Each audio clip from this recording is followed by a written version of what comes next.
acuerden que estábamos la clase pasada tratando cada uno de los problemas gnoseológicos, ¿sí? Hoy vamos a ver el tercer problema gnoseológico, que consiste en la siguiente pregunta, o sea, ¿cómo se conoce y cuál es el origen del conocimiento? Bueno, y listo. Entonces, dentro de los métodos, que es otro tema que vamos a ver también más adelante, está el empirismo, ¿sí? El, el empirismo es aquel conocimiento que parte o cuya base es la experiencia, ¿sí? Especialmente la experiencia sensible, ¿sí? Y cuando yo hablo de experiencia sensible, pues básicamente estoy hablando de la experiencia por medio de los sentidos. Básicamente eso es lo que hablamos cuando hablamos de conocimiento empírico. Algo importante también es que el empirismo es lo contrario al racionalismo, ¿sí? Entonces, mientras el racionalismo dice cada ser humano tenemos ideas innatas, es decir, desde que nacemos, ¿sí?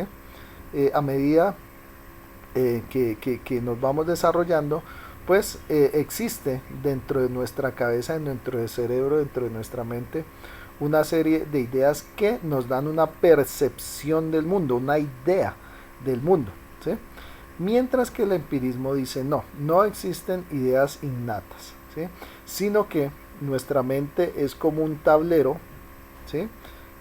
Vacío o una tabla rasa que a medida que experimentamos por medio de los sentidos se va llenando o se van creando esas ideas dentro de nuestra mente, ¿sí? Es decir, las ideas no vienen porque sí, sino las ideas provienen por medio de la experiencia, ¿sí? Entonces, también el empirismo pues da prelación o da pues especial importancia a lo que es las ciencias empíricas. Bueno, ¿qué son las ciencias empíricas? Ahí lo estamos mirando. Las que se basan en la observación y la experimentación y que también trabajan con el método inductivo. Ustedes, pues supongo que en biología ya habrán visto, no sé en qué año uno es porque ya ni me acuerdo, pero yo me acuerdo que uno ve lo del método científico y entonces le hablan del método inductivo, del método deductivo, entonces que el método deductivo, entonces el cual yo planteo una hipótesis y que el método inductivo es por el cual yo empiezo a corroborar esa hipótesis de forma negativa o positiva. Creo que ustedes pues en biología debieron de haber visto eso, ¿cierto? Y los empiristas entonces más representativos, por decirlo así, son John Locke y David Hume. Estos dos son de origen inglés, es decir, la escuela empirista del conocimiento pues tiene especial relevancia, o mejor dicho, se fundamenta en Inglaterra, ya que los principales expositores, los principales representantes del empirismo son ingleses. Es más, se conoce como el empirismo inglés. Bueno, ahí en la imagen, pues es una imagen que la escogí porque es muy diciente, que podemos ver un cerebro, ¿no? Una mente, una cabeza, ¿sí? Y podemos ver cada uno de los 5 sentidos, ¿sí? El sentido del gusto, el sentido del tacto, el sentido de la vista, el sentido del olfato y el sentido del oído, ¿sí? Entonces, precisamente de eso parte el empirismo, es decir, los sentidos, ¿sí? La experiencia sensible nos permite conocer y hacernos una idea del mundo que nos rodea. Y precisamente, sin esos sentidos, sería imposible la experimentación. Bueno. Listo. Y la parte contraria, ¿sí?, del empirismo, como ya les decía, pues es precisamente el racionalismo. Entonces, el empirismo es el conocimiento que se fundamenta en la experiencia, ¿sí? No hay ideas innatas. Las ideas se van creando o se van formando a medida que se va experimentando, mientras que el racionalismo es el conocimiento por medio de la razón, ¿sí? Y el conocimiento racionalista realmente se convierte en un conocimiento cuando este posee una necesidad y una validez universal, ¿sí?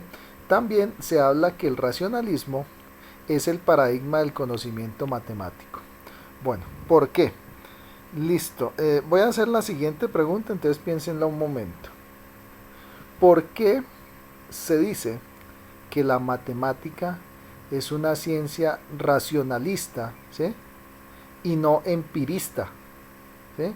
O sea, es una ciencia que parte de la razón del pensamiento y no de la experiencia por medio de los sentidos. Entonces, ¿qué me pueden decir? ¿Qué me pueden decir ustedes de eso? ¿Por qué la matemática es considerada una ciencia creada precisamente de una manera racionalista? Es decir, yo no puedo tocar un 2, yo no puedo oler un 3, yo no puedo saborear un 4, ¿sí? Yo no puedo tocar un 5, ¿sí? O sea, es una ciencia básicamente que parte de la mente, ¿sí? Ojo, que nos ayuda a comprender el mundo real, sí, pero es una ciencia básicamente racionalista, es decir, no es una ciencia empirista, ¿sí? Entonces la matemática o el conocimiento matemático es básicamente racionalista porque la matemática, los números son una invención de la mente humana, ¿sí? De la mente, obviamente, de gente muy dura, ¿sí? Porque la matemática pues nos ha permitido precisamente conocer y conquistar el mundo, ¿sí? O sea, sin la matemática hubiera sido imposible que los aviones volaran, sin la matemática sería imposible calcular qué tanto material se necesita en un puente para que soporte X cantidad de peso. Sin la matemática sería imposible calcular la trayectoria de los satélites, bueno, etcétera, etcétera, etcétera. Es una ciencia racional, pero que nos permite también conocer el mundo real. Bueno, los principales racionalistas entonces fueron Platón, San Agustín, Descartes, Leibniz y Feuerbach. Entonces, estos fueron los principales representantes del racionalismo. Precisamente, chicos, la guía que les voy a pasar hoy, que ya es la segunda guía de filosofía, ahí vamos a empezar a ver lo que son entonces los fundamentos de la filosofía de Platón. Y prácticamente la filosofía de Platón se resume en lo que se conoce como el mito de la caverna, ¿sí? Entonces el mito de la caverna, bueno, voy acá a explicarles un poquito. ¿Por qué? Porque como es la primera actividad que tienen ustedes de la guía, entonces quiero darles pues algunas basecitas para que vayamos comprendiendo, ¿sí? Entonces Platón define que hay dos mundos, ¿sí? Dos universos. El mundo de las ideas y el mundo sensible. Entonces, Platón está completamente en desacuerdo con el empirismo, ¿sí? Entonces, mientras que para los empiristas lo real es lo que podemos tocar, oler, sentir, mirar, etcétera, etcétera, etcétera, para Platón este mundo, o sea, el mundo en el que estamos, el mundo que percibimos por medio de nuestros cinco sentidos, no es el mundo real, porque él parte de la siguiente premisa: nuestros sentidos nos engañan, ¿sí? Nuestros sentidos nos engañan, no podemos confiar en nuestros sentidos, ¿sí? Y él dice, el único mundo real que trasciende este mundo físico es el mundo de las ideas. ¿Y dónde está ese mundo de las ideas? Como lo podemos ver en ese dibujo que tenemos en la derecha, está en nuestra mente, ¿sí?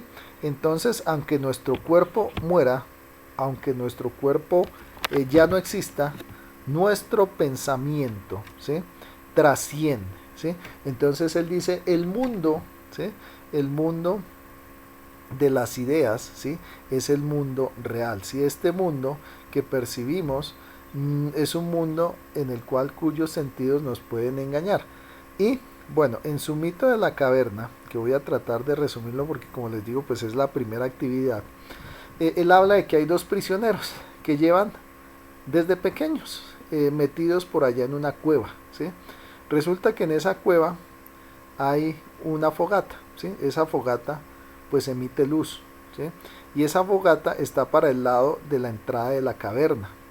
Entonces él habla de que en esa fogata permite que se vean imágenes o las sombras, ¿sí? Que llama él las sombras de lo que pasa en el mundo exterior. Entonces él dice, ¿sí? Resulta que en ese que a medida de que van pasando personas, animales, etcétera, pues esas sombras se van reflejando, ¿sí? Se van reflejando en la cueva. Pero resulta que cuando esas imágenes, esas sombras entran en la cueva, se van distorsionando, ¿sí? Se van distorsionando.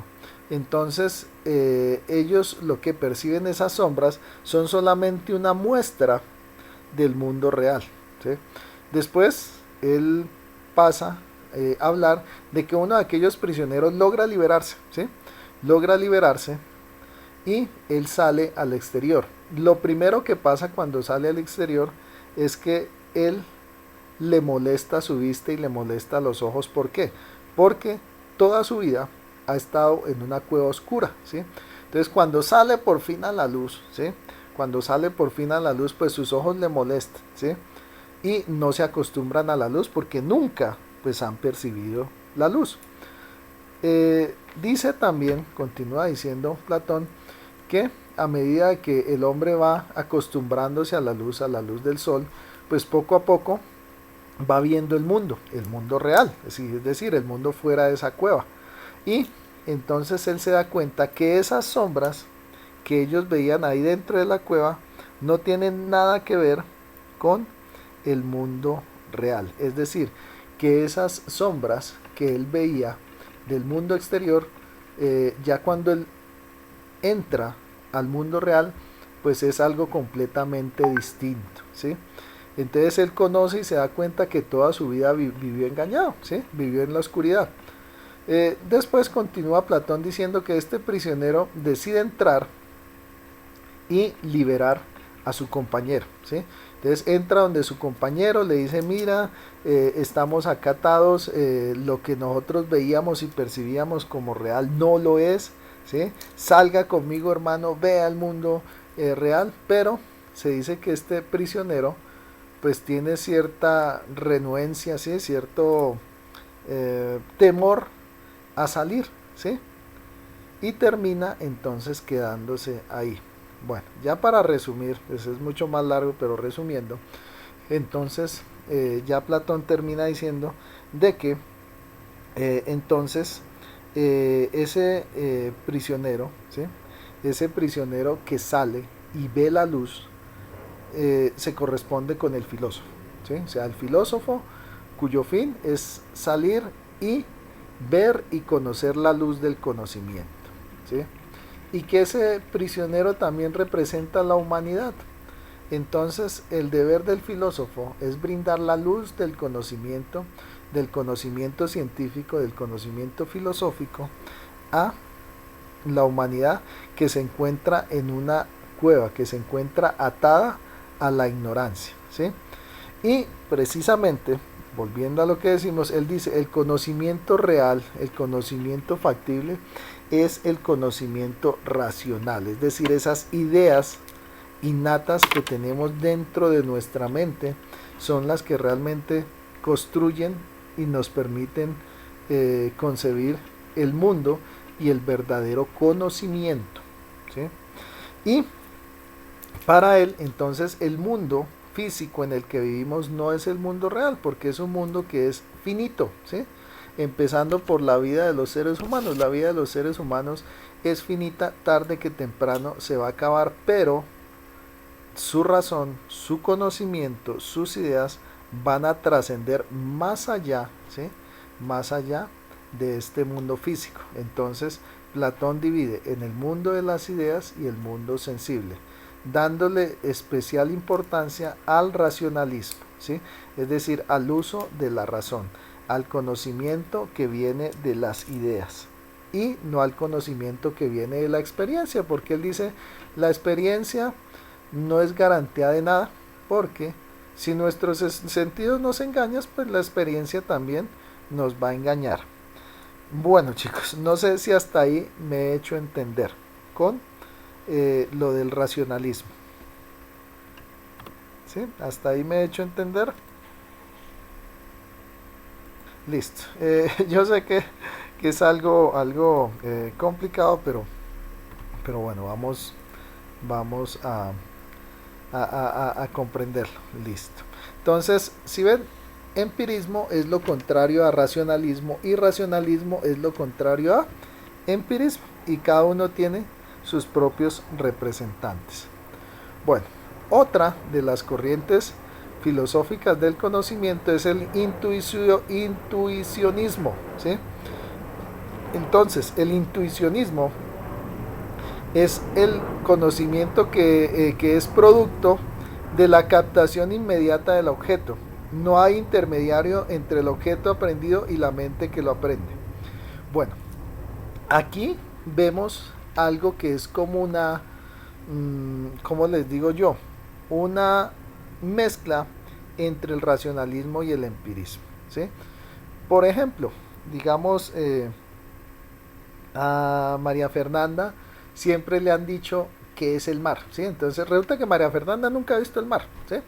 Entonces yo le digo, vea María Fernanda, el mar es así, es un objeto de agua grandísimo, tiene mucha espuma, es salado, bueno, y le describo lo mejor que puedo el mar a María Fernanda, ¿cierto?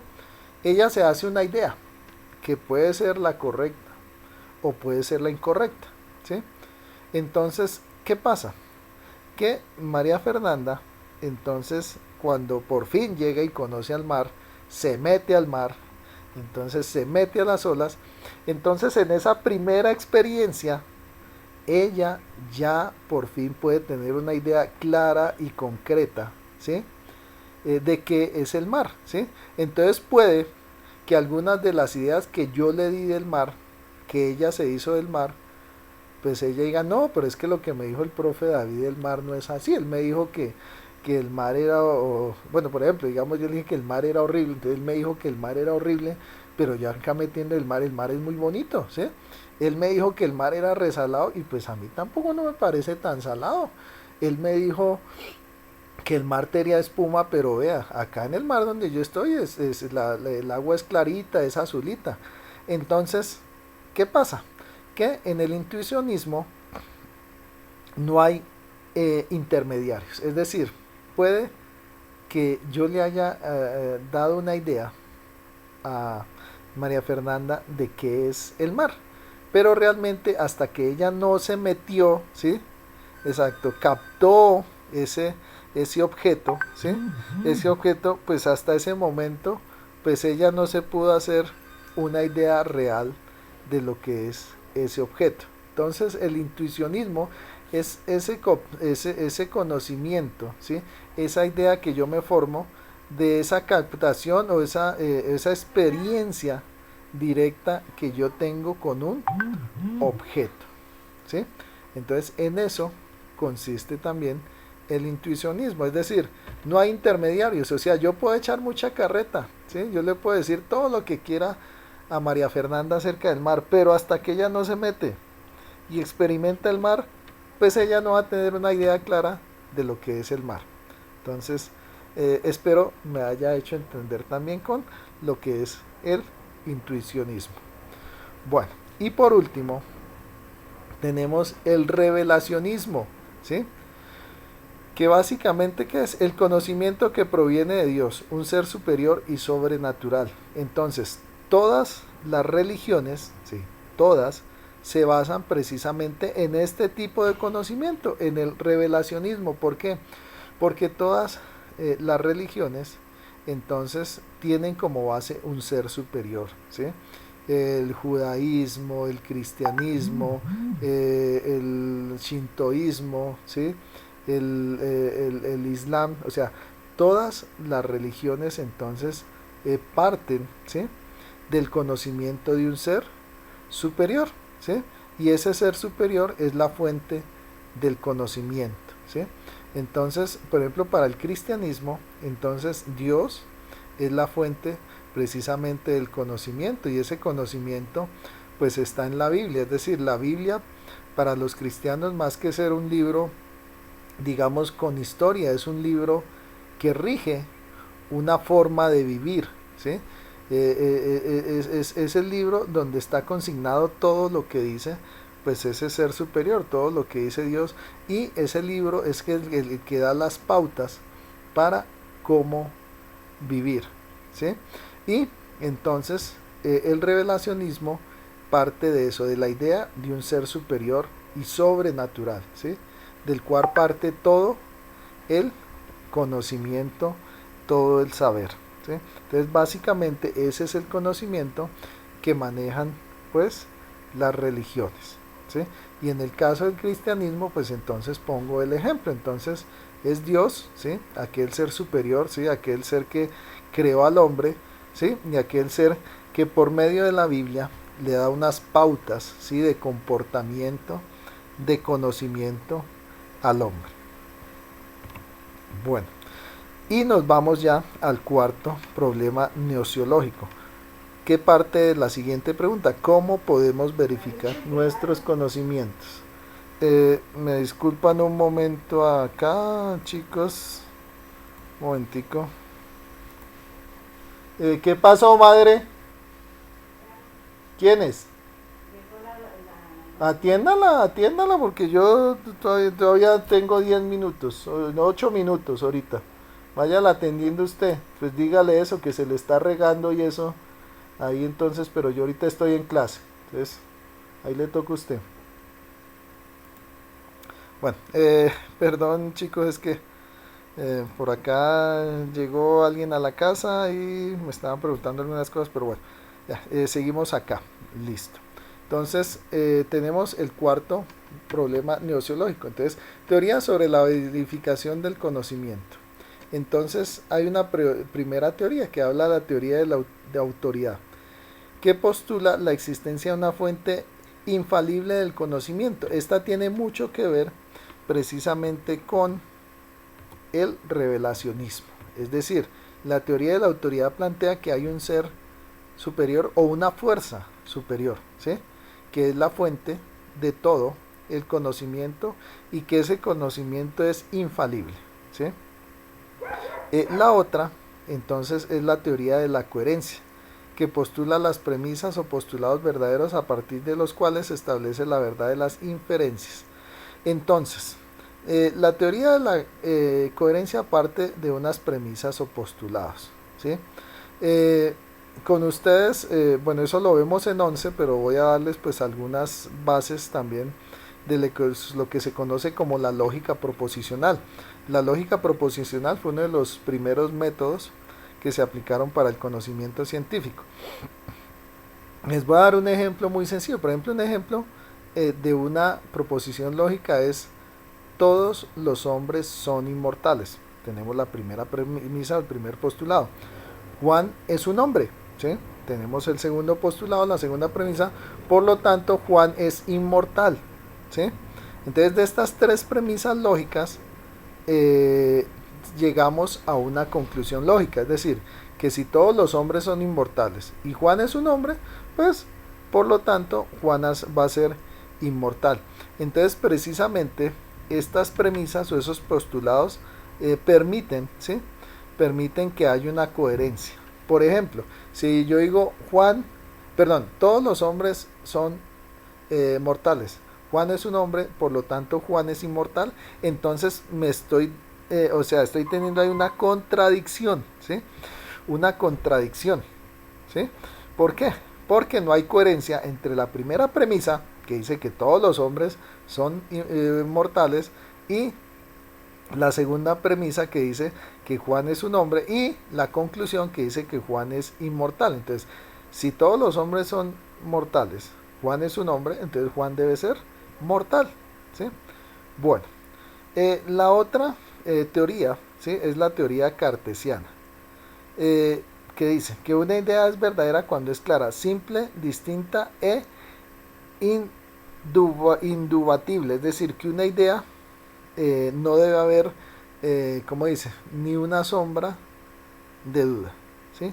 Entonces la idea se debe plantear de manera clara, de manera simple, de manera distinta y que no permita en ningún momento la duda. Eso también tiene que ver precisamente lo que les decía hace un rato con lo que ustedes ven cuando ven lo del método científico, ¿sí? Bueno, otra de las teorías del conocimiento es la teoría instrumentalista o pragmática, ¿sí? Entonces, esta dice que se conoce como el método científico basado en la experiencia. Toda proposición debe someterse a la experiencia para su verificación. Como las ideas son herramientas para resolver problemas humanos, estas serán verdaderas cuando se resuelvan o cuando lo resuelvan. Entonces, precisamente esto es la teoría que pasa de la teoría a la práctica, o de la teoría a la praxis, o de la teoría a la verdad. Entonces, siempre todo conocimiento científico parte de una teoría, parte de una idea, y esta debe ser comprobada, ¿sí? Y se comprueba a través de la experimentación, que básicamente la experimentación es precisamente la experiencia, ¿sí? Entonces, este sería el conocimiento por medio de la experiencia, que tiene un método claro y definido que se conoce como el método científico. Y acá, como tercero, tenemos la teoría de la conformidad. Dice: la veracidad de las proposiciones se corrobora por adecuación entre la proposición verbal y la realidad de dicha proposición pretende descubrir. Entonces, resulta que debe haber una relación entre la proposición verbal, y la realidad que dicha proposición pretende describir. Me devuelvo precisamente a las premisas que les decía ahora. Entonces, ¿qué dice? Todo hombre es mortal, Juan es un hombre, por lo tanto Juan es mortal. Entonces ahí vemos que podemos verificar la veracidad de las tres proposiciones. Primero, que todos los hombres son mortales, exactamente, nadie es inmortal, que Juan es un hombre, ¿sí? Y que por lo tanto Juan es mortal. Entonces ahí vemos una coherencia. Entonces vamos a ver cuándo habría una incoherencia. Por ejemplo, yo digo, todos los hombres son mortales, Juan es un hombre, por lo tanto Juan es feliz.